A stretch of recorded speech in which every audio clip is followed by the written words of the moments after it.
आज की क्लास में हम सीखेंगे सिस्टम सॉफ्टवेयर। तो सिस्टम सॉफ्टवेयर क्या होता है? सिस्टम सॉफ्टवेयर क्या होता है? Interface the hardware component of the computer system. जो component as a human being machine follow the different languages, जिससे डिफरेंट लैंग्वेज होते हैं ये सारी चीजें। जैसे सिस्टम सॉफ्टवेयर में क्या होता है, जो भी डेटा, जैसे software be call main of the software computer system the major option the running the hardware the system software can be future major types जो होते हैं सिस्टम सॉफ्टवेयर में। Allow the system software normally देखा जाए तो system software क्या होता है, सीधे सीधे हार्डवेयर और हार्डवेयर के साथ इंटरेक्ट करने की हमें परमिशन देता है, या फिर कह सकते हैं इन दोनों एक दूसरे से कनेक्टेड होते हैं सिस्टम सॉफ्टवेयर। तो इसमें क्या होता है, पहला आता है the types of the operating system. Operating system कौन कौन से हैं? Microsoft word, Windows, Linux, max OS, ये सारे एक हमारे ऑपरेटिंग सिस्टम है। उसके बाद आ जाते हैं हमारे लैंग्वेज प्रोसेसर। लैंग्वेज में क्या आ जाता है हमारा, low level language, high level, middle level language और हाई लेवल है। अब लो लेवल लैंग्वेज क्या है?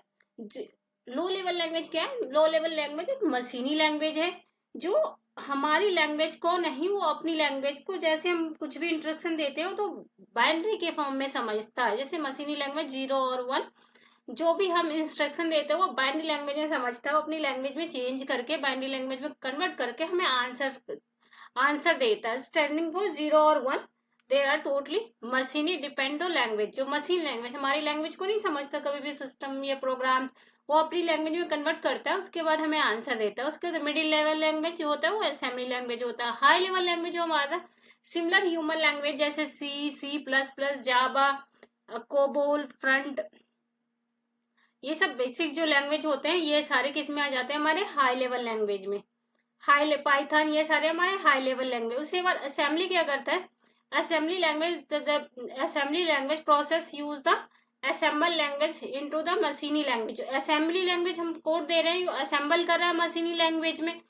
उसके बाद क्या होता है कंपाइलर। कंपाइलर क्या कर रहा है, जैसे कंपाइलर में हम क्या देख रहे हैं, सी प्लस प्लस, ये कंपाइल कर रहा है। हम सोर्स कोड, सोर्स प्रोग्राम दे रहे हैं, उसके बाद कंपाइल कर रहा है, उसके बाद कंपाइल करके टारगेट द प्रोग्राम को टारगेट करते हैं, उसके बाद हमारा जो भी एरर है वो शो कर रहा है। उसके बाद इंटरप्रेट क्या कर रहा है, ये हमारी जो भी एरर को होता है वो शो करके उसको रन करा के, जैसे कि हमारा क्या आ जाता है, process the programme language Python, newbie, ये सारे इंटरप्रेट करके उसके बाद सोर्स प्रोग्राम इनपुट इंटरप्रेट करके आउटपुट हमें प्रोवाइड करता है। सोर्स कोड को पहले समझता है, सोचता है, उसके बाद हमें आउटपुट देता है। उसी तरह हमारे डिवाइस हो जाते हैं। डिवाइस कौन कौन से, जैसे input output device, user the operating system, जैसे प्रिंटर, वेबकैम, ये सारे device disk and the needed the installation. ये system software make the device run the system. जो भी सिस्टम सॉफ्टवेयर होते हैं वो सारे जो हमारे सॉफ्टवेयर डिवाइसेस है उसके प्रोसेस में डिवाइस ड्राइवर्स जो होते हैं वो सारा प्रोसेस करने का काम करता है। बायोस तो आपको पता है, बेसिक इनपुट आउटपुट सिस्टम। ये क्या था, फ्रेमवर्क को कंट्रोल करता है। और जैसे इनपुट आउटपुट डिवाइस को attach to the system software responsible the starting OS, operating system का बूटिंग करने के प्रोसेस में यूज होता है। Thank you so much. Video अच्छी लगे तो लाइक और सब्सक्राइब करें।